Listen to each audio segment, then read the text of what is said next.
നമസ്കാരം. സ്പോട്ട് ലൈവിലേക്ക് സ്വാഗതം. തൃശൂർ ആനക്കല്ലിൽ യുവതിയെ ഭർതൃവീട്ടിൽ മരിച്ച നിലയിൽ കണ്ടെത്തി. ആവണിശ്ശേരി സ്വദേശി 30 വയസ്സുള്ള ഉണ്ണിമായാണ് മരിച്ചത്. രാവിലെ ഭർത്താവുമായി വഴക്കുണ്ടായതിനു ശേഷമാണ് ഉണ്ണിമായെ മുറിയിൽ മരിച്ച നിലയിൽ കണ്ടെത്തുന്നത്. ഭർത്താവ് കൊലപ്പെടുത്തിയതായിട്ടാണ് പോലീസിന്റെ നിഗമനം. സംഭവത്തിൽ ഭർത്താവ് ശിവപ്രസാദിനെ നെടുപുഴ പോലീസ് കസ്റ്റഡിയിലെടുത്ത് ചോദ്യം ചെയ്തു വരികയാണ്. ആജ്ഞ രവീന്ദ്രൻ വിവരങ്ങൾ നൽകും. ആജ്ഞ, ഒരു ഭർതൃവീട്ടിൽ ആ യുവതി മരിക്കുന്ന സാഹചര്യം എന്തായിരുന്നു? ഇവർ തമ്മിലുള്ള വഴക്ക് ഈ കൊലപാതകമാണ് എന്നുള്ള സംശയത്തിലേക്ക് പോലീസ് എത്തുന്നത് എങ്ങനെയാണ്?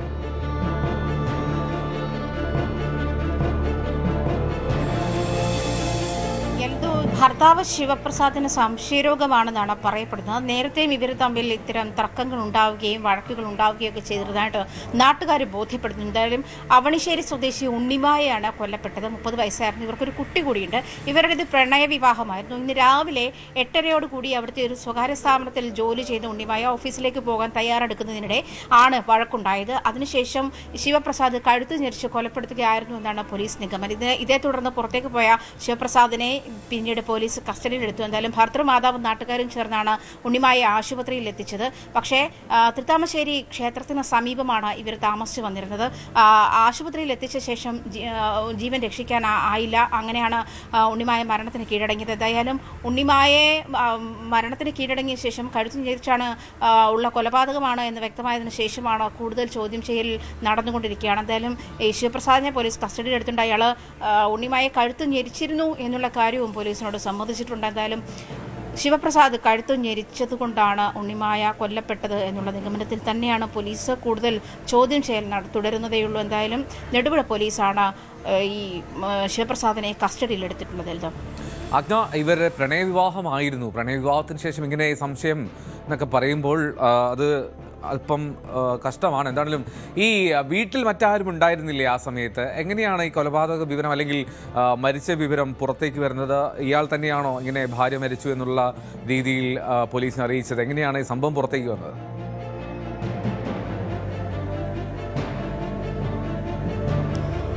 എൽദോ, ഈ ഉണ്ണിമായ രാവിലെ ഞാൻ നേരത്തെ സൂചിപ്പിച്ചതുപോലെ അവിടുത്തെ ഒരു സ്വകാര്യ സ്ഥാപനത്തിൽ ജോലി ചെയ്യുന്ന സ്ത്രീയായിരുന്നു. അവർ രാവിലെ ഓഫീസിൽ പോകാൻ വേണ്ടി തയ്യാറെടുക്കുന്ന സമയത്താണ് ഇത്തരത്തിലൊരു തർക്കമുണ്ടാകുന്നത്, ഭർത്താവുമായി ഒരു തർക്കമുണ്ടാകുന്നത്.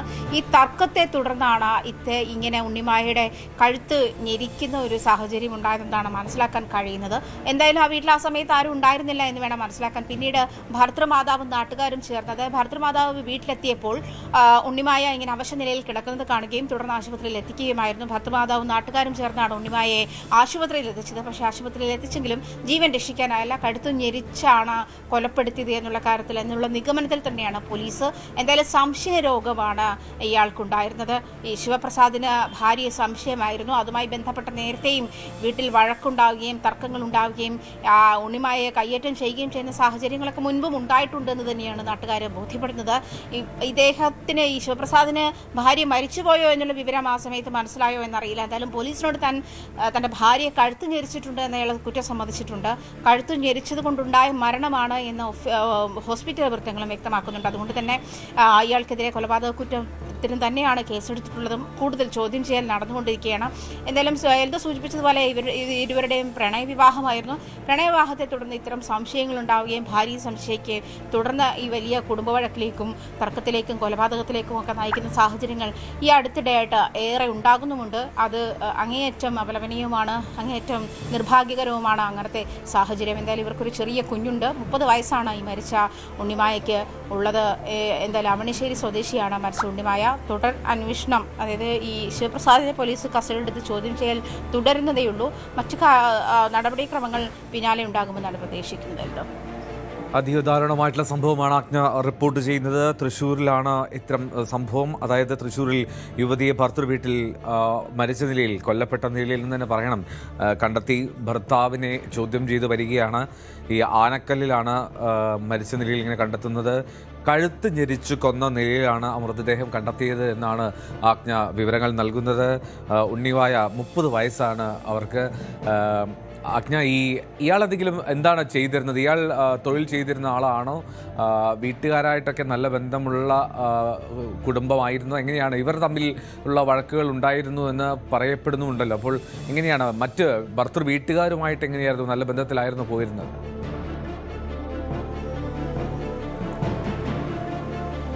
ഭർത്തൃ വീട്ടുകാരുമായി നല്ല ബന്ധത്തിലായിരുന്നു എന്നാണ് മനസ്സിലാക്കാൻ കഴിയുന്നത്. കാരണം ഈ സംഭവത്തിന് ശേഷം ഭർത്തൃമാതാവ് അവിടേക്ക് എത്തിയപ്പോഴാണ് ഉണ്ണിമായി മരിച്ചു കിടക്കുന്നതിൽ അവശനിലയിൽ കിടക്കുന്നത് കണ്ടത്. അതിനുശേഷം അവർ നാട്ടുകാരെ കൂട്ടിയാണ്, അവരെ ആൾക്കാരെ അറിയിച്ച ശേഷമാണ് ഉണ്ണിമായി ആശുപത്രിയിലേക്ക് എത്തിക്കുന്നത്.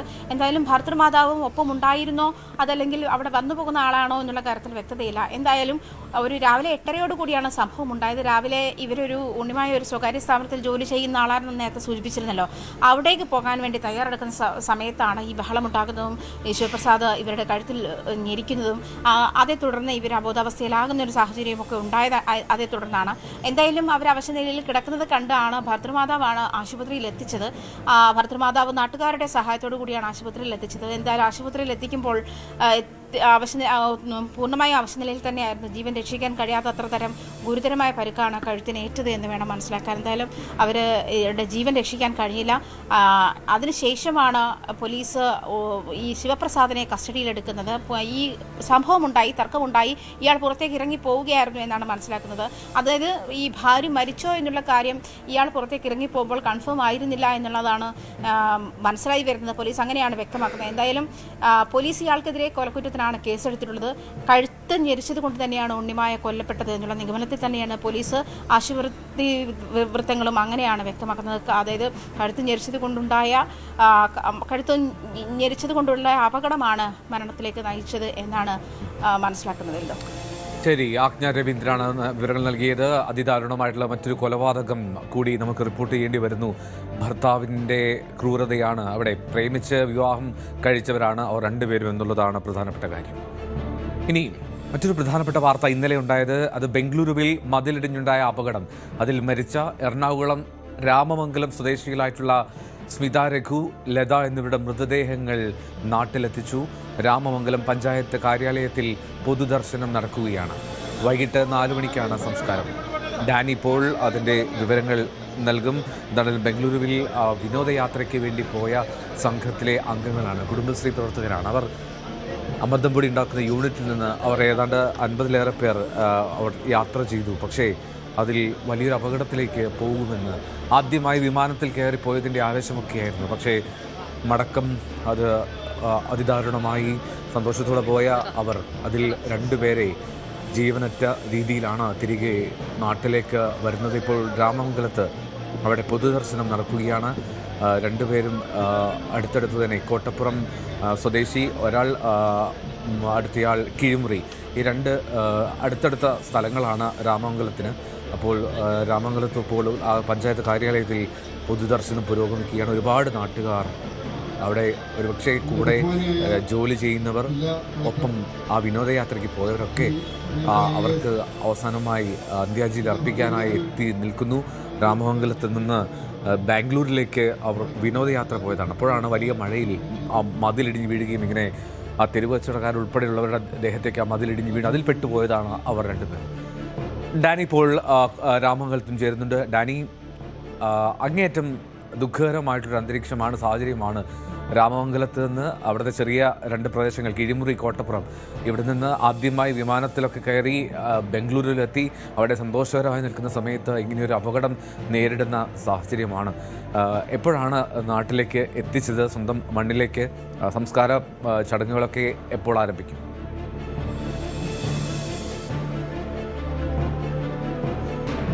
എൽദോ, അല്പസമയം മുൻപാണ് ഇരുവരുടെയും മൃതദേഹങ്ങൾ ഇവിടേക്ക് കൊണ്ടുവന്നത്. ഇപ്പോൾ ഒരു നാടൊന്നാകെ വന്ന് അന്തിമോപചാരം അർപ്പിക്കുകയാണ്. നമുക്ക് ദൃശ്യങ്ങളിൽ കാണാം.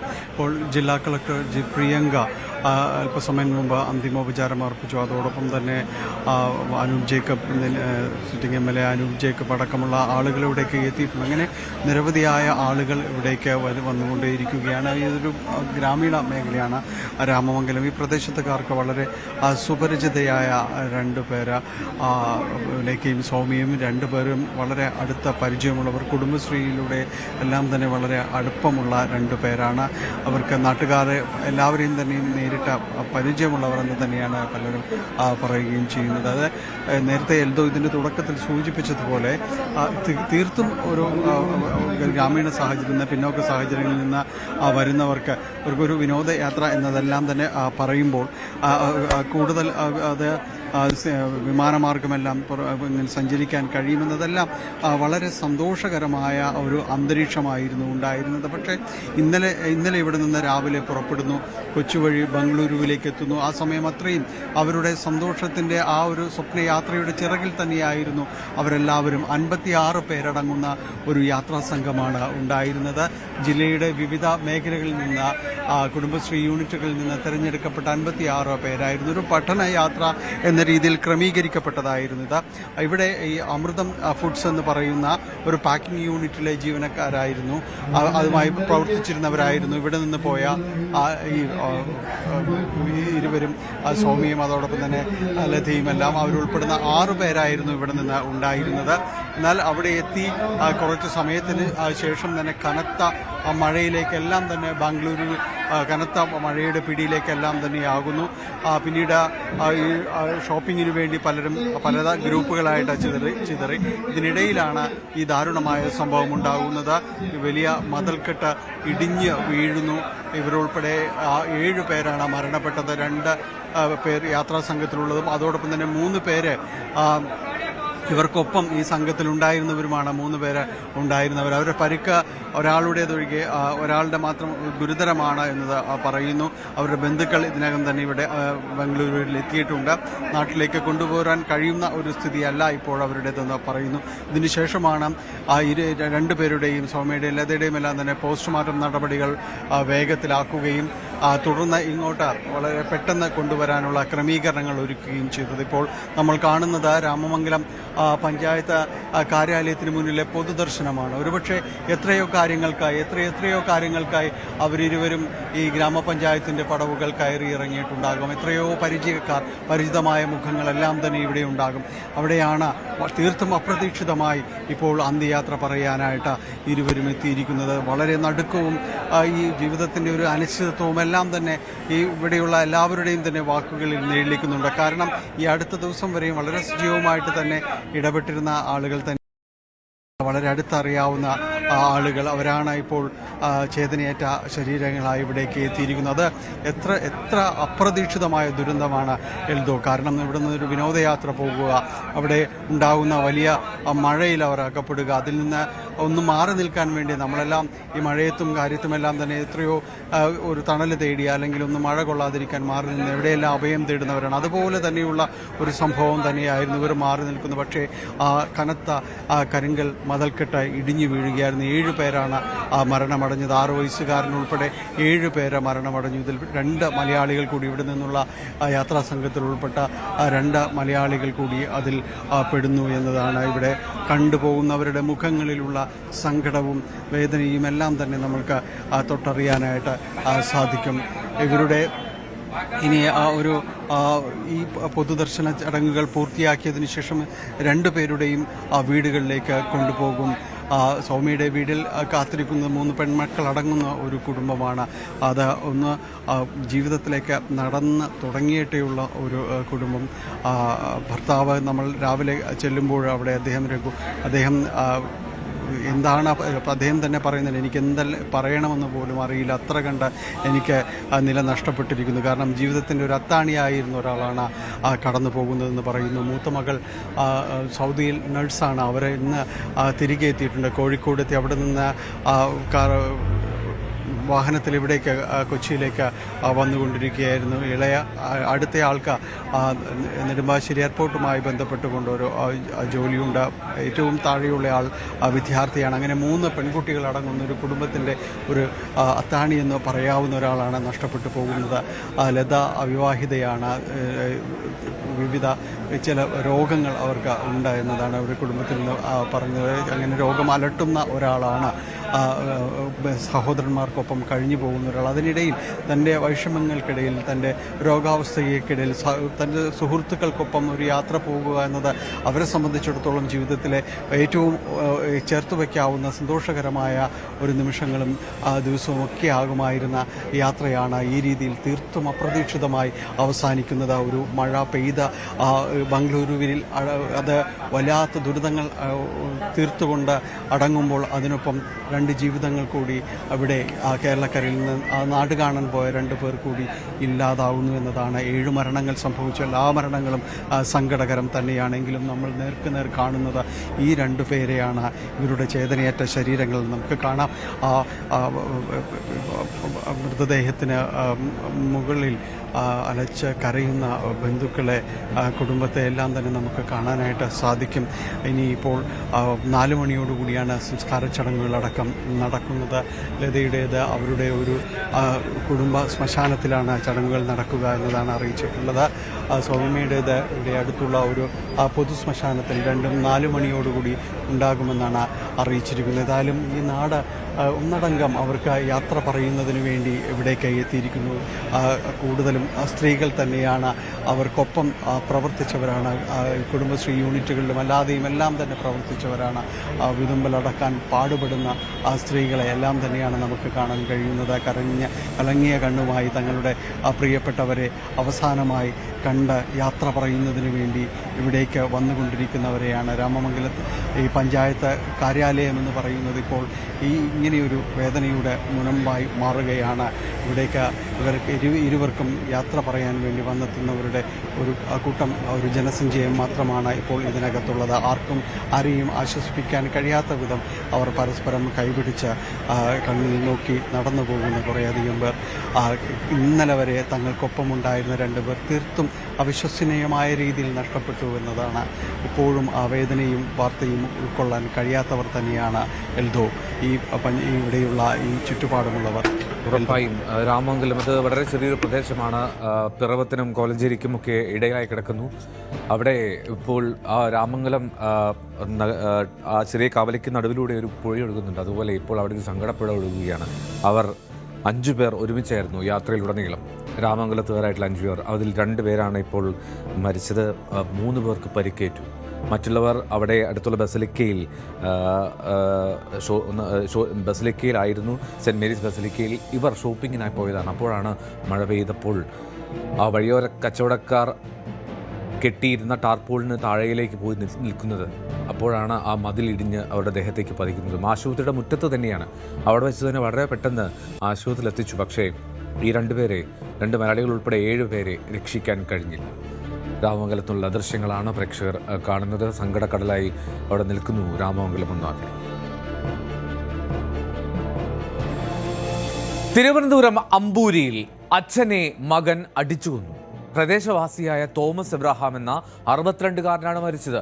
ഇയാളുടെ മകൻ ഷാനു തോമസ് അറസ്റ്റിലായി. ഷാനുവിന്റെ വിവാഹ വാർഷികാഘോഷ ദിവസം മദ്യലഹരിയിലായിരുന്നു ഈ കൊലപാതകമെന്ന് പോലീസ് പറഞ്ഞു. അമ്മാവനെയും ഇയാൾ കുത്തി പരിക്കേൽപ്പിച്ചു. ചെറിയ വിഷയങ്ങൾ ഉണ്ടായിരുന്നു. പിന്നെ തമാശയായിട്ട് അങ്ങ് പോയി. അത് പിന്നെ വൈകുന്നേരമായപ്പോഴത്തേക്കും അത് അധികം രൂക്ഷമായി. മോൻ വിടരുത്. അങ്ങനെ പിന്നെ രാത്രി 9:30 ചെന്ന് കഴിഞ്ഞപ്പോഴത്തേക്കും അവൻ വയലൻ്റായി. നമ്മൾ എന്നെ ജില്ല ചെയ്യുന്നത് എന്തിനാ, വേറെ ചെയ്യേണ്ട കാര്യമില്ല, നീ എന്നെ ചെയ്യണം. അങ്ങനെ നിന്ന് കൊടുത്താൽ അവരുടെ വീട്ടിലായിരുന്നു. വൈകുന്നേരമൊക്കെ ആയപ്പോഴത്തേക്കും നമ്മൾ പോയി കിടന്ന് ഉറങ്ങി. ഉറക്കത്തിനിടയിൽ ഇതുപോലെ എൻ്റെ മരിച്ച അളിയെ വിളിച്ച് പറയുന്നു. പെട്ടെന്നാണ് വഴക്കാണ്. അങ്ങനെ ഓടി ചെല്ലുമ്പം അളിയെ പിടിച്ച് തള്ളുക. അങ്ങനെ അളിയെ വീഴുന്നു. ഇവ കത്തി എടുത്ത് വീശി. നമ്മൾ നീ എന്നെ വെട്ടിക്കോ, എന്നെ വെട്ടുന്നത് കുഴപ്പമില്ല. അങ്ങനെ നിന്ന് കൊടുത്തു. വിവാഹ വാർഷികാഘോഷത്തിൻ്റെ ദിവസമായിരുന്നു എന്നുള്ളതാണ് ഏറ്റവും പ്രധാനം. അതിൻ്റെ മദ്യലഹരിയിലായിരുന്നു ഈ ആക്രമണം എന്നാണ് പറയപ്പെടുന്നത്. അരുൺ മോഹൻ അതിൻ്റെ കൂടുതൽ വിവരങ്ങൾ നൽകും. അരുൺ, എന്താണ് അവിടെ സംഭവിച്ചത്? എന്തോ ഏറെ ദുഃഖകരമായ ഒരു സംഭവം തന്നെയാണ് ഇന്നലെ ഈ പറയുന്ന അമ്പൂരിൽ ഉണ്ടായത്. രാത്രി 11 മണിയോടുകൂടിയായിരുന്നു ഈ പറയുന്ന അമ്പൂര് തുടിയങ്കോണത്ത് ഈ പറയുന്ന തോമസ് എബ്രഹാം എന്ന 62-കാരന്റെ വീട്ടിൽ ഈ ഒരു കൊല നടക്കുന്നത്. നമുക്ക് നേരത്തെ സൂചിപ്പിച്ചതുപോലെ ഷാനു, ഇത് തോമസിന്റെ മകൻ ഷാനുവിന്റെ 2ാം വിവാഹ വാർഷികമായിരുന്നു. ഇത് സംബന്ധിച്ച ആഘോഷ പരിപാടികൾ അവിടെ നടക്കുകയായിരുന്നു. കുടുംബാംഗങ്ങൾ ചേർന്നുള്ള ഒരു ആഘോഷമാണ് അവിടെ നടന്നത്. അതിനുശേഷം എല്ലാവരും പിരിഞ്ഞു പോകുന്ന സമയത്ത് ഷാനുവും ഷാനുവിന്റെ ഭാര്യയും തമ്മിൽ ഉണ്ടായ ഒരു തർക്കം, അത് അമ്മ മിനി ഇടപെട്ടെങ്കിലും സ്ഥിതി ശാന്തമാവാത്തതിനെ തുടർന്ന് മിനിയുടെ സഹോദരനെ, അതായത് ഷാനുവിന്റെ അമ്മാവനെ ആയ വർഗീസിനെ സമീപത്ത് വീട്ടിൽ നിന്ന് വിളിച്ച സമയത്ത് പ്രകോപിതനായി നിൽക്കുന്ന ഷാനു കത്തികൊണ്ട് ഈ പറയുന്ന വർഗീസിനെ അത് കുത്തി പരിക്കേൽപ്പിക്കുകയായിരുന്നു. 16 കുത്തുകളാണ് ഇദ്ദേഹത്തിന്റെ ശരീരത്തിൽ ഉണ്ടായെന്നാണ് പോലീസ് പറയുന്നത്. ഈ സമയം ബഹളം കേട്ട് സമീപത്ത് റൂമിലുണ്ടായിരുന്ന ഈ പറയുന്ന ഷാനുവിന്റെ അച്ഛൻ തോമസ് എബ്രഹാം കടന്നു വരുന്നു. ഇദ്ദേഹത്തിന് ജന്മനാൽ കണ്ണു കണ്ടുകൂടാത്തൊരു അവസ്ഥയുണ്ട്, അന്ധതയുണ്ട് എന്നുള്ളതാണ് പോലീസിൽ നിന്ന് മനസ്സിലാക്കുന്നത്. എന്തായാലും ഇദ്ദേഹം എത്തുന്ന സമയത്ത് പ്രകോപിതനായി നിൽക്കുന്ന ഷാനു ഇദ്ദേഹത്തെ ആക്രമിക്കുകയായിരുന്നു എന്നുള്ളതാണ് നമുക്ക് മനസ്സിലാക്കുന്നത്. ആക്രമണത്തിൽ വീഴുന്ന സമയത്ത് പുറന്തലയടിച്ചായിരുന്നു ഇദ്ദേഹം വീണത്. രക്തത്തിൽ വാർന്നു കിടന്ന ഈ പറയുന്ന തോമസ് എബ്രാഹിമിനെയും ഒപ്പം കുത്തേറ്റ് നിൽക്കുന്ന വർഗീസിനെയും നാട്ടുകാരും ബന്ധുക്കളും ചേർന്ന് വെള്ളറടയിലുള്ള ആശുപത്രിയിൽ എത്തിച്ചെങ്കിലും ഈ തോമസിന്റെ മരണം സ്ഥിരീകരിക്കുകയാണ് ചെയ്തത്. ഇപ്പോഴും വർഗീസ് ചികിത്സയിലാണ്. എന്താണ് ഇതിനുണ്ടായ പ്രകോപന കാരണങ്ങൾ എന്നുള്ളത് ഇപ്പോഴും വ്യക്തമായില്ല. എന്തായാലും ഇപ്പോൾ ഷാനു വെള്ളറട പോലീസിന്റെ കസ്റ്റഡിയിലാണുള്ളത് എന്നുള്ളതാണ് നമുക്കിപ്പോൾ മനസ്സിലാക്കാൻ കഴിയുന്നത്. പോസ്റ്റ്മോർട്ടത്തിന് ശേഷം ബന്ധുക്കൾക്ക് വർഗീസിന്റെ മൃതദേഹം വിട്ടു നൽകുമെങ്കിലും വരുന്ന ശനിയാഴ്ചയായിരിക്കും മരണാനന്തര ചടങ്ങുകൾ ഉണ്ടാവുക എന്നുള്ളതാണ് നമുക്കറിയാൻ കഴിയുന്നത്. എൽദോ, അരുൺ, അതായത് ഈ ആഘോഷത്തിനിടയിൽ മദ്യപിക്കുന്നു, അപ്പോൾ ഈ തർക്കമുണ്ടായത് അച്ഛനായിട്ടല്ല. അച്ഛൻ അവിടെ കണ്ണു കാണാൻ വയ്യാത്ത ഒരു സാധുവായ മനുഷ്യൻ, അദ്ദേഹത്തെ ആക്രമിക്കുകയായിരുന്നു അയാൾ ആ ലഹരിയിൽ. തീർച്ചയായും അങ്ങനെ തന്നെയാണ് നമുക്കിപ്പോൾ മനസ്സിലാക്കാൻ കഴിയുന്നത്. ഈ സമയം ഈ പറയുന്ന ഷാനുവിന്റെ ഭാര്യ 2 മാസം ഗർഭിണിയാണ്. ഷാനുവിന്റെ ഭാര്യയുമായുള്ള തർക്കം ഇതിനിടയിൽ ഈ ഷാനുവിന്റെ അമ്മ മിനി ഇടപെട്ടെങ്കിലും സ്ഥിതി ശാന്തമാവാത്തതിനെ തുടർന്നാണ് ഈ പറയുന്ന സഹോദരനെ വർഗീസിനെയും വിളിച്ചു വരുത്തിയത്. തുടർന്നാണ് ഈ പറയുന്ന സംഘർഷാവസ്ഥയിലും കത്തിക്കുത്തിലും ഒക്കെ എത്തുന്നത്. ഈ സമയത്താണ് എന്താണ് ബഹളമെന്നും ഒപ്പം വീട്ടിലുണ്ടാവുന്ന സ്ഥിതിഗതികൾ നിയന്ത്രിക്കാൻ വേണ്ടി അദ്ദേഹം തോമസ് എത്തുമ്പോഴായിരുന്നു പിടിച്ച് തള്ളിയതാണെന്ന് പറയുന്നുണ്ടെങ്കിലും പോലീസ് പറയുന്നത് കസേരയെടുത്ത് അടിക്കുകയായിരുന്നു എന്നാണ് പോലീസിന്റെ വാദം. എന്തായാലും ആ ഒരു ഉണ്ടായ സംഘർഷത്തിനിടയിൽ തറയിൽ വീഴുന്ന തോമസിന്റെ തലയ്ക്കടിയേറ്റായിരുന്നു അദ്ദേഹം അബോധാവസ്ഥയിലാവുന്നതും തുടർന്ന് ആശുപത്രിയിലെത്തി മരണം സ്ഥിരീകരിക്കുകയും ചെയ്തത്. എൽദോ, അമ്പൂരിയിലാണ് അച്ഛനെ മകൻ അടിച്ചു കൊലപ്പെടുത്തിയത്. അമ്മാവനെ കുത്തി പരിക്കേൽപ്പിക്കുകയും ചെയ്തു. അമ്പൂരി കുരുവിക്കോണം ഇടിയൻകോളം കല്ലൂർ ഹൗസിൽ തോമസ് എബ്രഹാം 62 വയസ്സാണ് അദ്ദേഹമാണ് മരിച്ചത്. ഷാനു തോമസ് 31 വയസ്സാണ് ഈ മകന്. അയാൾ മദ്യലഹരിയിലായിരുന്നു. ഭാര്യയുമായിട്ടായിരുന്നു തർക്കം. അവരുടെ വിവാഹ വാർഷികം, വെഡിങ് ആനിവേഴ്സറി ആയിരുന്നു, അതിൻ്റെ ആഘോഷമായിരുന്നു. മദ്യപാനം ഉണ്ടായിരുന്നു. ആ മദ്യപിച്ചതിൻ്റെ ലഹരിയിലാണ് ഗർഭിണിയായിട്ടുള്ള ഭാര്യയുമായി ആദ്യം തർക്കമുണ്ടാകുന്നത്. അത് പിടിച്ചു മാറ്റാൻ അമ്മാവനും അമ്മയും ഒക്കെ ചേർന്ന് ശ്രമിക്കുന്നു. ഇതിനിടയിൽ അമ്മാവനെ കുത്തുന്നു. ഈ ബഹളമൊക്കെ കേട്ടെത്തിയ ആ പാവപ്പെട്ട അച്ഛനെ ഇയാൾ കസേരയെടുത്ത് അടിക്കുന്നു. അങ്ങനെ അതിദാരുണമായിട്ടുള്ള സാഹചര്യമാണ് അമ്പൂരിയിൽ നിന്ന് അരുൺ മോഹൻ നൽകിയത്. നമുക്ക് കൂടുതൽ വാർത്തകളിലേക്ക് എത്താം ഇടവേളയ്ക്ക് ശേഷം.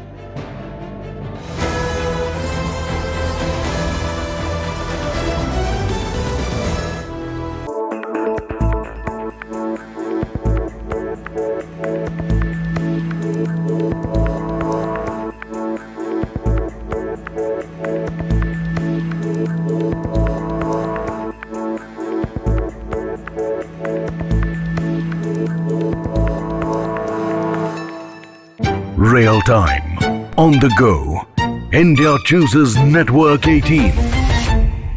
Commanding a whopping 80% of social audience, we don't just define the category, we are the category. And when news breaks, India logs into Network 18 every single time. Network 18.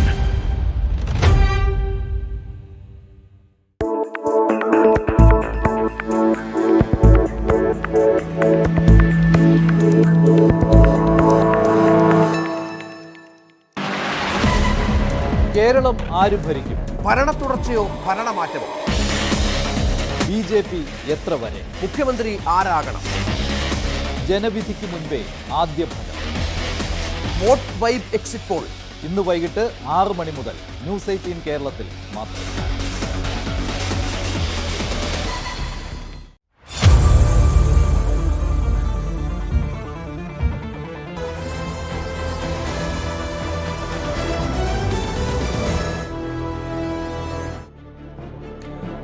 ഇറാന്റെ $500 മില്യൺ മൂല്യമുള്ള ക്രിപ്റ്റോ ആസ്തികൾ കണ്ടുകെട്ടിയതായി US ട്രഷറി വകുപ്പ്. ഇറാനെതിരെയുള്ള സാമ്പത്തിക ഉപരോധങ്ങളുടെ ഭാഗമായിട്ടാണ് നടപടി.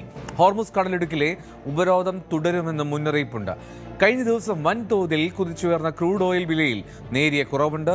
Hormuz കടലിടുക്കിലെ പ്രതിസന്ധിക്ക് ഉത്തരവാദി ഇസ്രായേലും US-ഉമാണെന്നാണ് ഇറാന്റെ വാദം. അതേസമയം ഇറാനിലെ സൈനിക നടപടിക്കായി US-ന് ചെലവായത് 23 ലക്ഷം കോടിയാണെന്ന പെന്റഗൺ റിപ്പോർട്ട് പുറത്തുവന്നു. US കോൺഗ്രസിൽ ഡിഫൻസ് സെക്രട്ടറിക്ക് നേരെ രൂക്ഷ വിമർശനമുയർന്നു. അജയ് സുധാ ബിജു വിവരങ്ങൾ നൽകും. അജയ്, ഒരു വശത്ത് US ഇങ്ങനെ ആസ്തികളൊക്കെ പിടിച്ചുകെട്ടുന്നു, പക്ഷേ അപ്പോൾ തന്നെ അവിടെ പെന്റഗണിൽ നിന്ന് വന്ന റിപ്പോർട്ടുകൾ പ്രകാരമുള്ള വിമർശനങ്ങളൊക്കെ വലിയ തോതിൽ അവിടെ ആഭ്യന്തരമായി തന്നെ ചർച്ചയാകുന്നു, വലിയ പ്രതിസന്ധി സൃഷ്ടിക്കുന്നുണ്ട്. എന്താണ് ഇതിൽ നിന്നൊക്കെ മനസ്സിലാക്കേണ്ടത്? എൽദോ, തീർച്ചയായിട്ടും ഈ പശ്ചിമേഷ്യൻ സംഘർഷം അത് അമേരിക്കയെ വലിയൊരു സാമ്പത്തിക പ്രതിസന്ധിയിലേക്കാണ് കൊണ്ടെത്തിച്ചിരിക്കുന്നത്. ഇതിന് ഇപ്പോൾ ഇറാനെയും ഇത്തരത്തിൽ സാമ്പത്തികമായി ഞെരുക്കുന്നതിന് വേണ്ടിയിട്ടുള്ള ശ്രമങ്ങൾ അമേരിക്ക ഒരു ഭാഗത്ത് നടത്തിക്കൊണ്ടിരിക്കുന്നു. എന്നാൽ പെന്റഗന്റെ ഭാഗത്ത് നിന്ന് പുറത്തു വന്ന റിപ്പോർട്ട് പ്രകാരമാണ് ഈ ഇറാനിലെ സൈനിക നടപടിക്ക് വേണ്ടി അമേരിക്ക ചെലവഴിച്ച മൊത്തം തുകയുടെ കണക്ക് നിലവിൽ പുറത്തു വന്നിരിക്കുന്നത്. ഇപ്പോൾ ഇന്ത്യൻ മണിയുടെ കണക്കിൽ നോക്കുകയാണെങ്കിൽ ഏതാണ്ട് 23 ലക്ഷം കോടി രൂപയാണ് അമേരിക്ക ഇറാനിലുള്ള സൈനിക നടപടികൾക്കായി മൊത്തം ചെലവഴിച്ച തുക. ഈ ഒരു റിപ്പോർട്ട് പുറത്തു വന്നതിന് പിന്നാലെ US കോൺഗ്രസിൽ സൈന്യത്തിന് നേരെ ശക്തമായിട്ടുള്ള വിമർശനം തന്നെ ഉയർന്നു. US ഡിഫൻസ് സെക്രട്ടറി ആയിട്ടുള്ള പീറ്റ് ഹെഗ്സെറ്റിന് നേരെ ഡെമോക്രാറ്റിക് അംഗങ്ങൾ ശക്തമായിട്ടുള്ള ചോദ്യങ്ങൾ ഉയർത്തിക്കൊണ്ടാണ് അദ്ദേഹത്തെ നേരിട്ടത്. അതും ഈ അംഗങ്ങൾ എടുത്തു ചോദിച്ച പ്രധാനപ്പെട്ട കാര്യം എന്തിനു വേണ്ടിയിട്ടാണ് ഈ യുദ്ധമെന്നാണ്. അതും വിയറ്റ്നാമിൽ അമേരിക്ക നടത്തിയിട്ടുള്ള യുദ്ധം പോലെ ഇത് US-നെ വലിയ സാമ്പത്തിക ബാധ്യതയിലേക്ക് കൊണ്ടിടുമെന്നും ഈ അംഗങ്ങൾ സൂചിപ്പിക്കുകയുണ്ടായി. അതുമാത്രമല്ല, US-ന്റെ ഡിഫൻസ് വകുപ്പ് അവരുടെ അടുത്ത വർഷത്തേക്കുള്ള ഡിഫൻസ് ബജറ്റിനായിട്ട് $1.3 ട്രില്യൺ ആവശ്യപ്പെട്ടത്.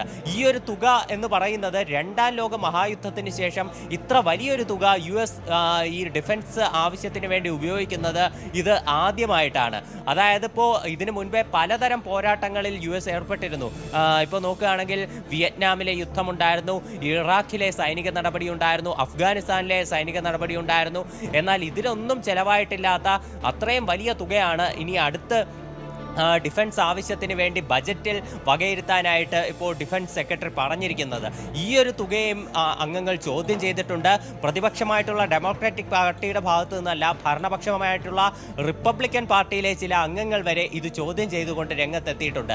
ഏതാണ്ട് 6 മണിക്കൂറാണ് US കോൺഗ്രസിൽ ഇതേ വിഷയത്തിൽ ചർച്ച നടന്നത്. ഈ 6 മണിക്കൂറും അക്ഷരാർത്ഥത്തിൽ പീറ്റ് ഹെഗ്സെറ്റിനെ നിർത്തിപ്പൊരുക്കുകയായിരുന്നു എന്ന് വേണം പറയാൻ. പീറ്റ് ഹെഗ്സെറ്റ് ഇതിനൊക്കെ മറുപടി കൊടുത്തത് ഈ ഡെമോക്രാറ്റിക് പാർട്ടി അംഗങ്ങളും ചില റിപ്പബ്ലിക്കൻ പാർട്ടിയിലെ അംഗങ്ങളുമാണ് അമേരിക്കയുടെ യഥാർത്ഥ ശത്രു എന്ന് പറഞ്ഞുകൊണ്ടാണ്. അതുപോലെ ഈ പണം കൂടുതൽ ചെലവായതും US-ലെ ഈ ആയുധങ്ങൾ, പഴയ ആയുധങ്ങൾ മാറ്റി സ്ഥാപിക്കാൻ വേണ്ടിയിട്ടാണ്. അല്ലാതെ യുദ്ധപ്രതിസന്ധിയൊന്നും US നേരിടുന്നില്ല. ഇറാൻ പശ്ചിമേഷ്യയിൽ നടത്തിക്കൊണ്ടിരിക്കുന്ന അപകടകരമായിട്ടുള്ള നടപടികൾ അത് ആഗോള സമാധാനത്തിന് ഭീഷണിയാകും. അപ്പോൾ അത് പരിഹരിക്കാൻ വേണ്ടിയിട്ടുള്ള നിലപാടുകളാണ് US നിലവിൽ സ്വീകരിച്ചു വരുന്നത്. അതുപോലെ ഇറാൻ ആണവായുധമുണ്ടാക്കിയാൽ അത് ലോകത്തിന് തന്നെ വലിയ ഭീഷണിയായി മാറും. ഇത് തടയാനും US ശ്രമിക്കുന്നു. US-ന്റെ മുൻ ഭരണാധികാരികൾ ഇറാനോട് സ്വീകരിച്ച മൃദു സമീപനം കാരണമാണ് നിലവിലെ ഭരണകൂടത്തിന് ഇത്ര വലിയൊരു സൈനിക നീക്കത്തിലേക്ക് ചാടി പുറപ്പെടേണ്ടി വന്നതെന്നും പീറ്റ് ഹെഗ്സെറ്റ് വിശദീകരിക്കുന്നുണ്ട്. എന്തായാലും കടുത്ത വിമർശനം തന്നെ US-ൽ നിന്ന് ഇറാനെതിരെയുള്ള സൈനിക നടപടിയിൽ ഉയരുന്നു. അതിനിടെയാണ് ഇറാന്റെ ഏതാണ്ട് $500 മില്യൺ ആസ്തി വരുന്ന ക്രിപ്റ്റോ ആസ്തികൾ അത് US ട്രഷറി ഡിപ്പാർട്ട്മെന്റ് നിലവിൽ കണ്ടുകെട്ടിയിരിക്കുന്നത്. US ട്രഷറി സെക്രട്ടറി ആയിട്ടുള്ള സ്കോട്ട് ബെസറ്റാണ് ഇക്കാര്യം മാധ്യമങ്ങളോട് വിശദീകരിച്ചത്. ഏതാണ്ട് $350 വില വരുന്ന ആസ്തി നേരത്തെ കണ്ടുകെട്ടിയിരുന്നു. ഇപ്പോൾ $100 മില്യൺ ആസ്തി കൂടി കണ്ടുകെട്ടിയിട്ടുണ്ട്.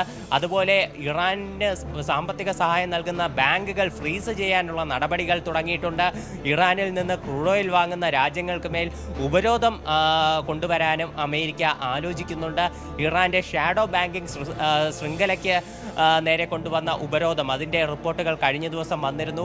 അങ്ങനെ ഇറാനെ കൂടുതൽ സാമ്പത്തികമായി ഞെരുക്കി ഒരു ചർച്ചയ്ക്ക് പ്രേരിപ്പിക്കാൻ തന്നെയാണ് US-ന്റെ ശ്രമം. അതുപോലെ ഹോർമുസ് കടലിടുക്കിലുള്ള ഉപരോധം തുടരുമെന്നും ട്രഷറി ഡിപ്പാർട്ട്മെന്റ് അറിയിച്ചിട്ടുണ്ട്.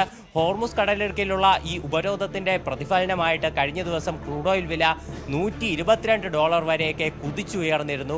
ഇത് 4 വർഷത്തിന് ശേഷം ഉയരുന്ന ഏറ്റവും വലിയ ക്രൂഡ് ഓയിലിന്റെ വിലയാണ്. ഇതിനു മുൻപേ 2022-ലാണ് ക്രൂഡ് ഓയിൽ വില ഇത്രയധികം ഉയർച്ചയിലേക്ക് പോയത്. ഇതിന്റെ പ്രതിഫലനമായിട്ട് US-ൽ ഉൾപ്പെടെ ഗ്യാസ് പ്രൈസ് വൻതോതിൽ ഉയരുന്ന സ്ഥിതിയുണ്ടായിരുന്നു. ഇപ്പോൾ തെരഞ്ഞെടുപ്പ് കഴിഞ്ഞത് കാരണം ഇന്ത്യയിലും ക്രൂഡ് ഓയിൽ ഈ പെട്രോളിയം ഡീസൽ ഉൽപ്പന്നങ്ങളുടെ വില വർദ്ധിക്കുമോ എന്നുള്ള ആശങ്ക നിലനിൽക്കുന്നുണ്ട്.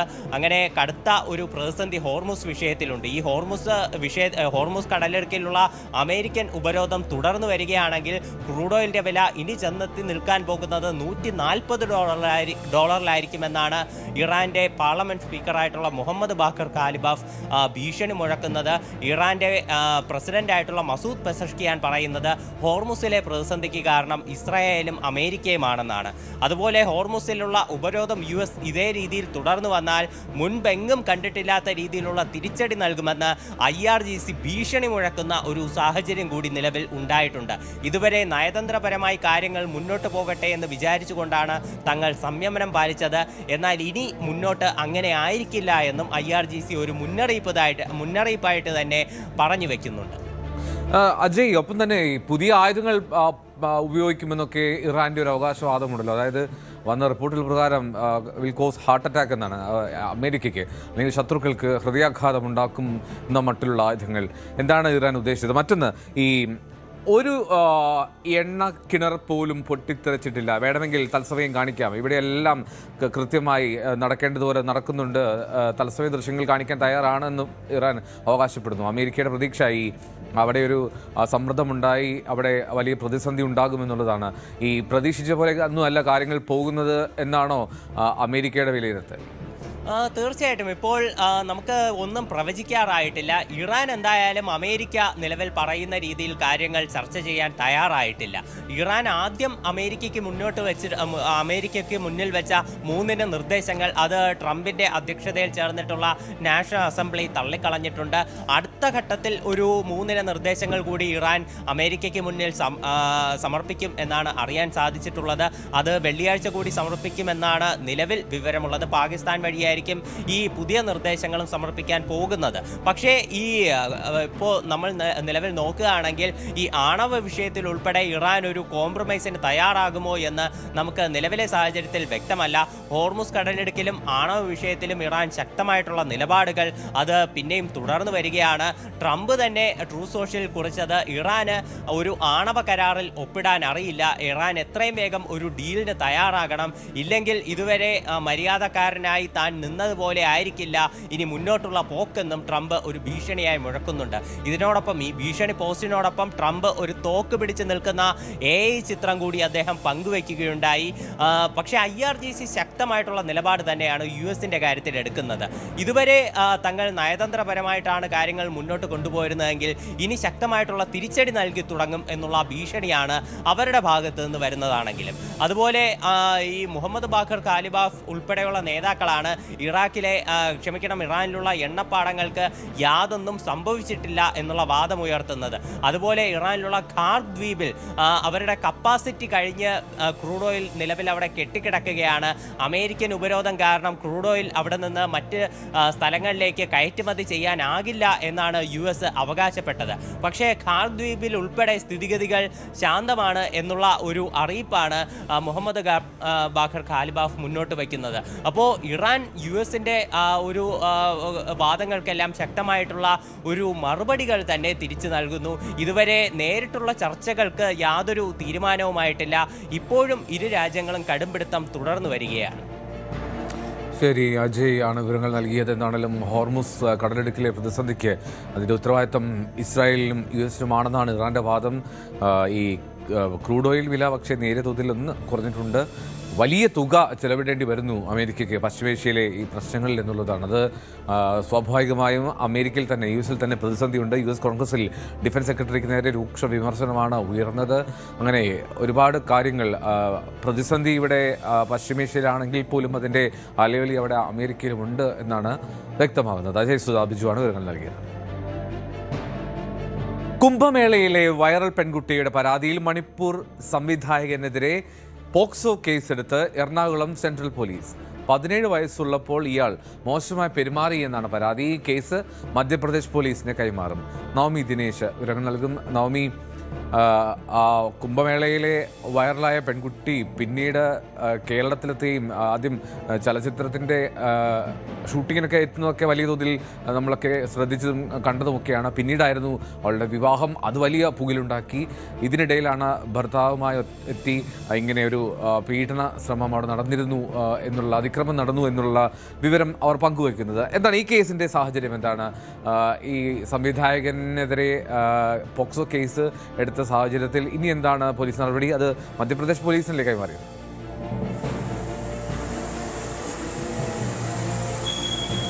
അതെ Eldho, Kochi central police register ചെയ്ത കേസ് മധ്യപ്രദേശ് പോലീസിന് കൈമാറിയിരിക്കുകയാണ്.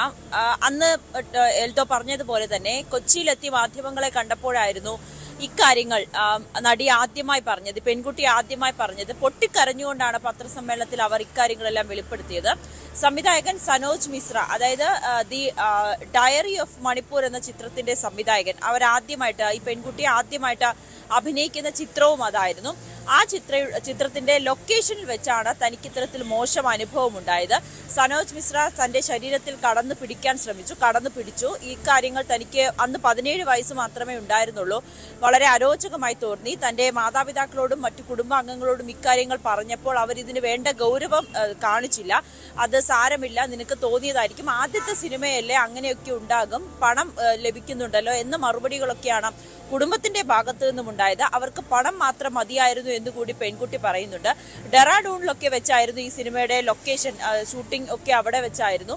ആ സമയത്താണ് തനിക്ക് പലതവണ ഇത്തരത്തിൽ മോശം അനുഭവം ഉണ്ടാവുകയും മറ്റ് ചില പെൺകുട്ടികൾക്കും മോശം അനുഭവം ഉണ്ടായി എന്നായിരുന്നു അന്ന് പത്രസമ്മേളനത്തിൽ ഈ പെൺകുട്ടി വ്യക്തമാക്കിയത്. അതിന് പിന്നാലെ ഈ സനോജ് മിശ്ര ഈ വാദങ്ങളെല്ലാം തള്ളിക്കൊണ്ട് രംഗത്ത് വരികയും ചെയ്തിരുന്നു. അതായത് ഈ പെൺകുട്ടിയുടെ വിവാഹം കഴിഞ്ഞ ഉടനെ തന്നെ, അതായത് കേരളത്തിലെത്തി ഇവർ ഫർമാൻ ഖാനുമായി വിവാഹം കഴിച്ച ഉടനെ ആയിരുന്നു സനോജ് മിശ്ര തന്റെ ഫേസ്ബുക്കിലൂടെ ഈ നടിയെയും ഈ പെൺകുട്ടിയെയും യുവാവിനെയും വളരെ മോശമായി ചില പരാമർശങ്ങൾ നടത്തിയത്. ഈ വിവാഹം ലവ് ജിഹാദിനോട്, ഈ ഒരു വിവാഹം ലവ് ജിഹാദ് ആണെന്ന തരത്തിലുള്ള പരാമർശം നടത്തി. പെൺകുട്ടിക്ക് പ്രായപൂർത്തിയായില്ല എന്ന് പറഞ്ഞു. അങ്ങനെ പലതരത്തിലുള്ള വിമർശനം അല്ലെങ്കിൽ ഇവർക്കെതിരെ രൂക്ഷമായിട്ടുള്ള ഫേസ്ബുക്ക് പോസ്റ്റുകൾ വന്നിരുന്നു. തനിക്കെതിരെ വലിയ സൈബർ ആക്രമണമാണ് നടന്നിരുന്നതെന്ന് പെൺകുട്ടി പറയുകയും ചെയ്തു. ഇതെല്ലാം താൻ ഇക്കാര്യങ്ങൾ, സനോജ് മിശ്ര തന്നോട് മോശമായി പെരുമാറി, ഇക്കാര്യങ്ങൾ താൻ പുറത്തു പറയുമെന്ന് പേടിച്ചുകൊണ്ടാണ് അദ്ദേഹം എനിക്കെതിരെ ഇത്തരത്തിലുള്ള സൈബർ ആക്രമണം നടത്തുന്നത്, തന്നെ വളരെ മോശമായി പറയുന്നതെന്നായിരുന്നു പെൺകുട്ടി പറഞ്ഞത്. എന്തായാലും സനോജ് മിശ്ര ഈ പത്രസമ്മേളനത്തിന് ശേഷം പ്രതികരിച്ചപ്പോൾ ഈ ആരോപണങ്ങളെല്ലാം പൂർണ്ണമായി തള്ളുന്ന സാഹചര്യമായിരുന്നു. മനഃപൂർവ്വം ഇത്തരത്തിലുള്ള ഒരു പ്രശ്നം ഉണ്ടാക്കുകയാണ് ഈ പെൺകുട്ടി. തന്റെ സിനിമയിൽ ഇനി പെൺകുട്ടിയെ അഭിനയിപ്പിക്കില്ല എന്നുകൂടി സനോജ് മിശ്ര പറയുന്ന സാഹചര്യം ഉണ്ടായി. എന്തായാലും അന്ന് പത്രസമ്മേളനം കഴിഞ്ഞ ശേഷം കൊച്ചി സെൻട്രൽ പോലീസിനായിരുന്നു പെൺകുട്ടി പരാതി നൽകിയത്. ആ പരാതിയിലാണ് ഇപ്പോൾ പോലീസ് കേസെടുത്തിരിക്കുന്നത്. ഈ സംഭവം നടക്കുന്നതും ഈ ഷൂട്ടിംഗ് ലൊക്കേഷനെല്ലാം മധ്യപ്രദേശ് മറ്റിടങ്ങളിലൊക്കെ ആയതിനാൽ മധ്യപ്രദേശ് പോലീസിന് ഈ കേസ് കൈമാറാനാണ് കേരള പോലീസ് തീരുമാനിച്ചിരിക്കുന്നത്. ഒപ്പം നോമി, നമ്മുടെ ഈ പെൺകുട്ടിയുടെ വിവാഹവുമായി ബന്ധപ്പെട്ട കേസുണ്ടല്ലോ, അവിടെയും ഒരു പോക്സോ കേസാണല്ലോ രജിസ്റ്റർ ചെയ്തിരിക്കുന്നത്. ഇതിന്റെ അന്വേഷണം എന്തായി? മധ്യപ്രദേശ് പോലീസല്ലേ ആ കേസിലും കാര്യങ്ങൾ നീക്കുന്നത് ഇപ്പോൾ?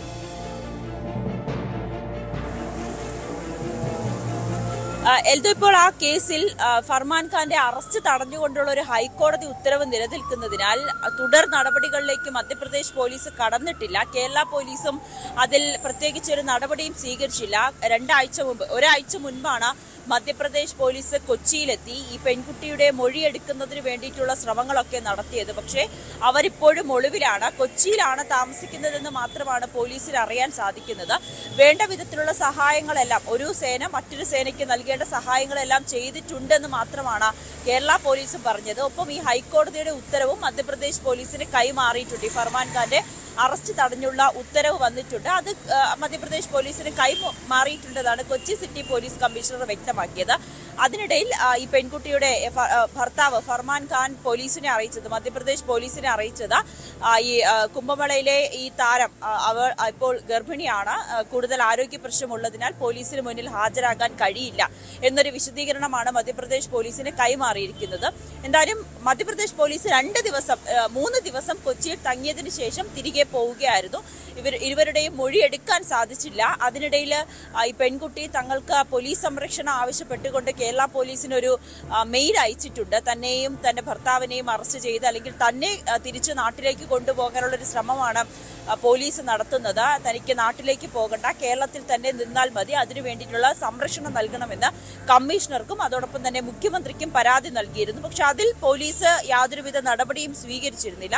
മധ്യപ്രദേശ് പോലീസ് ഇരുവരുടെയും മൊഴി രേഖപ്പെടുത്താൻ കഴിയാത്തതുകൊണ്ട് തിരികെ പോകുന്ന ഒരു സാഹചര്യമായിരുന്നു. എന്തായാലും കോടതി ഇനി ഈ ഹർജി പരിഗണിക്കുമ്പോൾ കൂടുതൽ വാദം ഉണ്ടാകും. ഫർമാൻ ഖാന് തന്റെ കൂടുതൽ കാര്യങ്ങൾ വിശദീകരിക്കേണ്ടി വരുമെന്നാണ് അറിയാൻ സാധിക്കുന്നത്.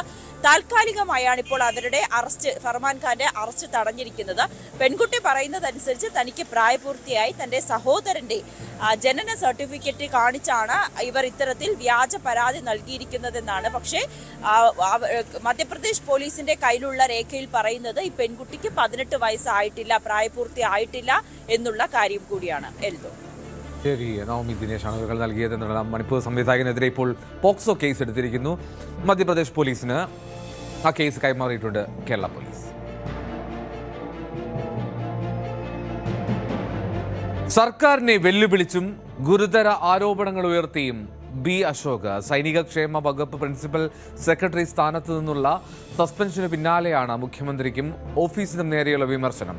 സസ്പെൻഷൻ ബാഡ്ജായി കരുതുന്നു, അത് ചവറ്റുകുട്ടയിലേക്ക് പോകും.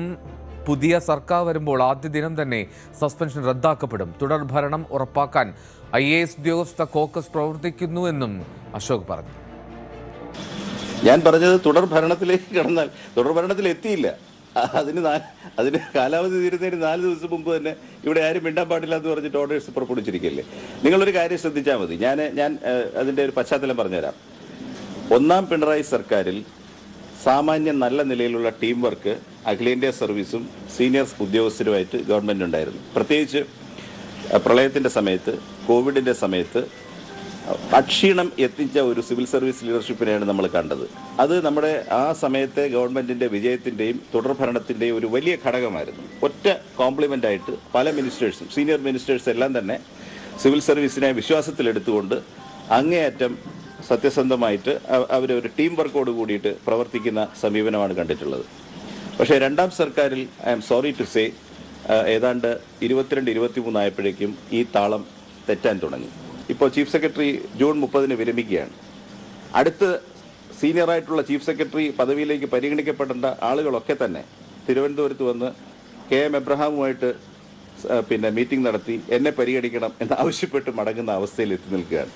ഇങ്ങനെ ഒരു ഭരണഘടനാ ബാഹ്യ അധികാര കേന്ദ്രം ഭരണഘടനാപരമായ ചുമതലകൾ ഏറ്റെടുത്ത് മറ്റു മന്ത്രിമാരെയും ഉദ്യോഗസ്ഥരെയും ഇൻസ്ട്രക്ട് ചെയ്തു തുടങ്ങുകയും നിയമനത്തിലടക്കം അനർഹമായിട്ടുള്ള കൈകടത്തൽ നടത്തുകയും ചെയ്തതിൻ്റെ പരിണത ഫലമാണ് ഇപ്പോൾ IAS അസോസിയേഷനുമായിട്ടും എനിക്കെതിരെയും ഒക്കെയുള്ള നടപടികളിലേക്കും ലിറ്റിഗേഷൻസിലേക്കും നീട്ടിയിട്ടുള്ളത്.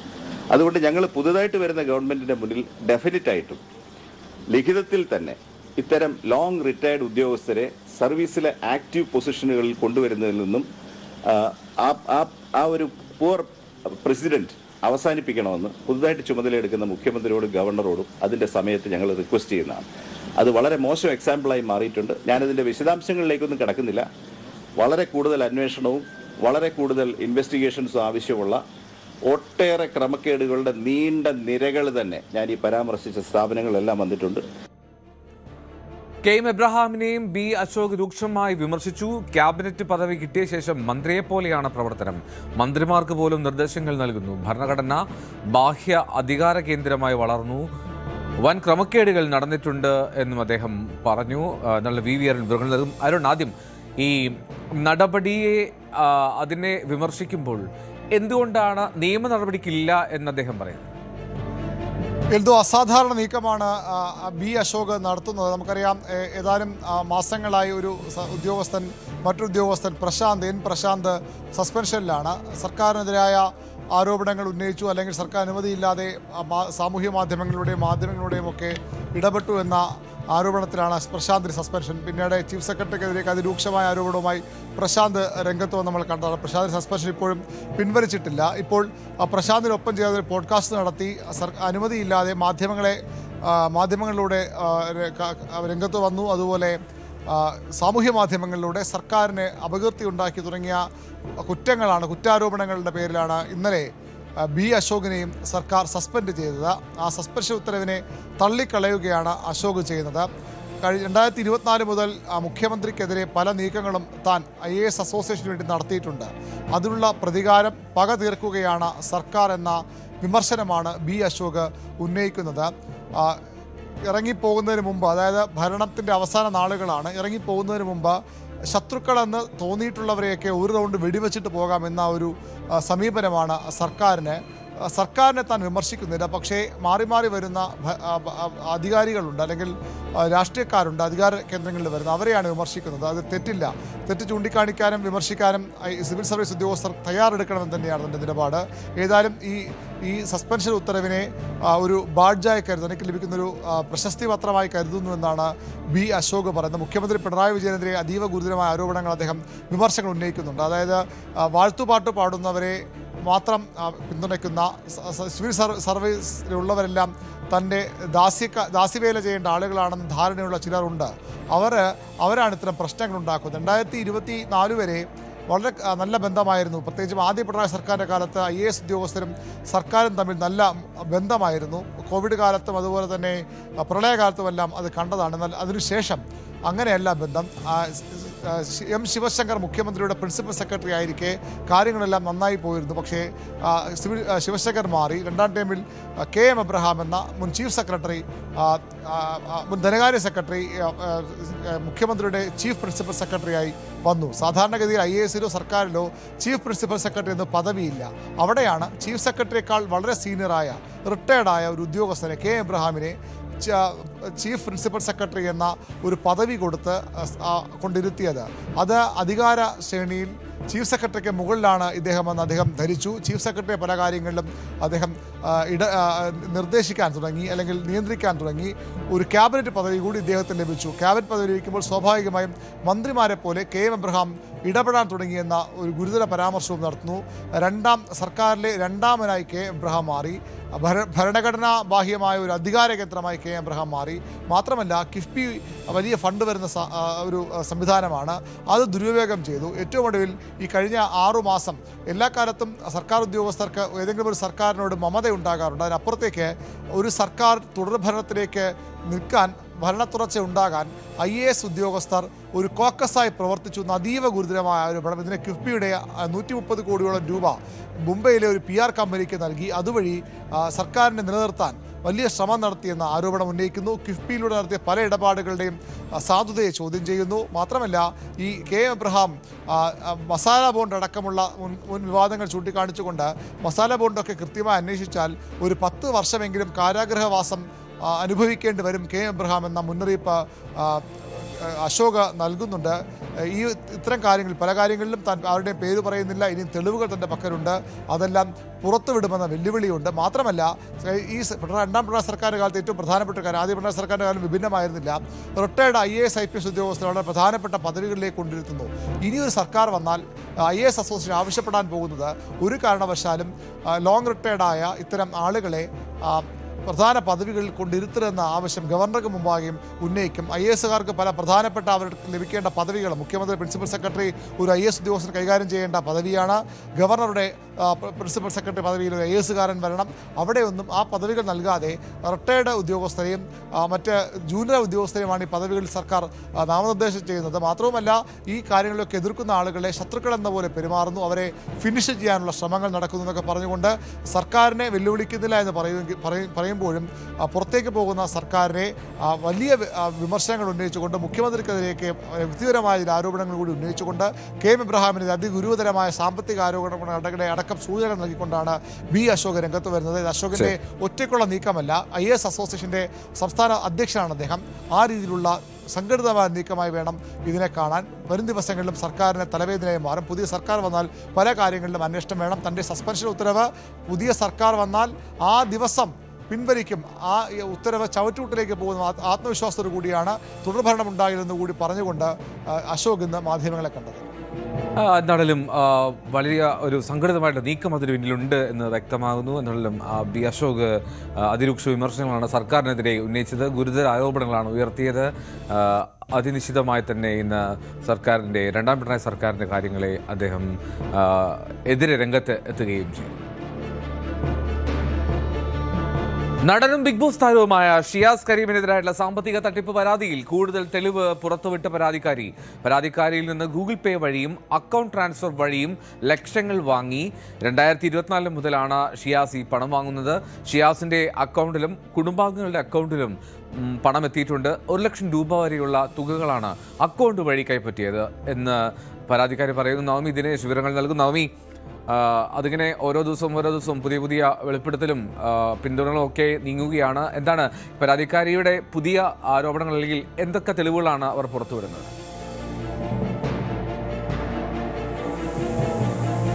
എന്തായാലും ഷിയാസ് കരീമും ഭാര്യ ദർഭയും ഇന്നലെ ഈ ആരോപണങ്ങളെല്ലാം തള്ളി രംഗത്ത് വരുന്നുണ്ട്. അത്തരത്തിൽ പൈസയൊന്നും വാങ്ങിയിട്ടില്ല, തങ്ങളുടെ പക്കലും എല്ലാ തെളിവുകളുണ്ടെന്ന് പറയുന്തോറും ഈ പരാതിക്കാരി കൂടുതൽ തെളിവുകൾ പുറത്തുവിടുന്ന സാഹചര്യമാണ് നിലവിലുള്ളത്. ഇന്നിപ്പോൾ പുറത്തു വന്നത് ഷിയാസ് കരീം മാത്രമല്ല, ഷിയാസിന്റെ മാതാവ്, ഷിയാസിന്റെ സഹോദരി എന്നിവരുടെ ഗൂഗിൾ പേ അക്കൗണ്ട് വഴി ഈ യുവതി സ്ത്രീ നൽകിയ തുകയുടെ കണക്കുകളാണ്. അതിന്റെ വിശദമായിട്ടുള്ള വിവരങ്ങൾ തന്നെയാണ് പുറത്തുവിട്ടിരിക്കുന്നത്. അത് ന്യൂസ് 18 ലഭിക്കുകയും ചെയ്തിട്ടുണ്ട്. 1 ലക്ഷം രൂപ വരെയുള്ള ട്രാൻസാക്ഷൻ ആണ് ഇതിൽ നടന്നിരിക്കുന്നത്. അത് ബാങ്ക് ട്രാൻസാക്ഷൻ, ഓൺലൈൻ ട്രാൻസാക്ഷൻ ആയിക്കോട്ടെ, ഗൂഗിൾ പേ വഴിയുള്ള ട്രാൻസാക്ഷൻ ആയിക്കോട്ടെ, ഇതിന്റെ എല്ലാം വിശദമായിട്ടുള്ള വിവരങ്ങളാണ് പരാതിക്കാരി പുറത്തുവിട്ടിരിക്കുന്നത്. അതുമാത്രമല്ല, ചില മെസ്സേജുകളും ചില വോയിസ് ചാറ്റുകളും വീണ്ടും പുറത്തുവിട്ടിട്ടുണ്ട്. അതും ന്യൂസ് 18 ലഭിച്ചു. അത് പ്രധാനമായും പറയുന്നത് സ്ഥലത്ത് താമസിക്കുന്നിടത്തെ ലൊക്കേഷൻ അയച്ചു തരൂ, ഞാൻ അങ്ങോട്ടേക്ക് വരാമെന്ന് ഷിയാസ് കരീം പറയുന്ന ചാറ്റുണ്ട്. അങ്ങനെ യുവതി ഈ സ്ത്രീ ലൊക്കേഷൻ അയച്ചു കൊടുക്കുന്നുണ്ട്. അതോടൊപ്പം തന്നെ ചില വോയിസ് ചാറ്റിൽ വീണ്ടും പണം ആവശ്യപ്പെടുന്നതുണ്ട്. പെരുമ്പാവൂരിലേക്ക് താൻ താമസം മാറാം, കോഴിക്കോട് വന്നു കഴിഞ്ഞാൽ നമുക്ക് എന്നും കാണാൻ കഴിയില്ലല്ലോ, പെരുമ്പാവൂരിലാവുമ്പോൾ നമുക്ക് എല്ലാവർക്കും ഒന്നിച്ച് താമസിക്കാം, അല്ലെങ്കിൽ കുടുംബത്തെ നോക്കാം, ഈ സ്ത്രീയെ നോക്കാം, അങ്ങനെ തരത്തിലുള്ള വാഗ്ദാനങ്ങളൊക്കെ ഷിയാസ് നൽകുന്ന അതും ഈ വീഡിയോയിൽ കാണാൻ സാധിക്കും. എന്തായാലും ഷിയാസ് കരീമിന് എതിരായിട്ടുള്ള ആരോപണങ്ങളെല്ലാം വീണ്ടും തെളിവുകളെല്ലാം ഓരോ ദിവസം കഴിയുന്നതോറും പുറത്തു വന്നുകൊണ്ടിരിക്കുകയാണ്. നിലവിൽ ഈ കേസ് അന്വേഷിക്കുന്നത് ചേവായൂർ പോലീസുമാണ്. എൽദോ റൈറ്റ്, ചേവായൂർ പോലീസ് ആ കേസിന് അന്വേഷണം നടത്തുന്നതിനാണെങ്കിലും 1 ലക്ഷം രൂപ വരെയുള്ള തുകകൾ കൈപ്പറ്റി അതിന് സ്ക്രീൻഷോട്ടുകൾ അവർ ഇന്ന് പുറത്തുവിട്ടു. ഷിയാസ് കരീമിനെതിരെ പരാതിയിൽ കൂടുതൽ വിവരങ്ങളാണ് പരാതിക്കാരി എന്ന് പുറത്തേക്ക് വിടുന്നത്. ഇതിനിടയിലായിരുന്നു ഇന്നലെ പ്രത്യാരോപണങ്ങൾ. ഷിയാസിൻ്റെ ഭാര്യ ഈ സ്ത്രീക്കെതിരെ, പ്രായമായ സ്ത്രീ ഗൂഢലക്ഷ്യങ്ങൾ വെച്ചാണ് ഇത്തരം ആക്ഷേപങ്ങൾ ഉന്നയിക്കുന്നത് എന്നുള്ള തരത്തിൽ ഷിയാസിന് പിന്തുണയുമായി എത്തുകയും ഒക്കെ ചെയ്യുന്ന സാഹചര്യമുണ്ടായിരുന്നു. എന്നാലും നവമി ദിനേശാണ് വിവരങ്ങളുമായി ചേർന്നത്. ഷിയാസിൻ്റെ അക്കൗണ്ടിലും കുടുംബാംഗങ്ങളുടെ അക്കൗണ്ടിലും ഒക്കെ പണം എത്തിയതിൻ്റെ രേഖകളുണ്ടെങ്കിൽ സ്വാഭാവികമായും അതൊക്കെ അന്വേഷണ പരിധിയിൽ വരുമെന്ന് കരുതുകയും ചെയ്യാം. സ്പോട്ട് ലൈവിൻ്റെ സമയം പൂർണ്ണമാവുകയാണ്. നന്ദി, നമസ്കാരം. കൂടുതൽ വാർത്തകൾക്ക് news 18 Keralam YouTube channel subscribe ചെയ്യുക.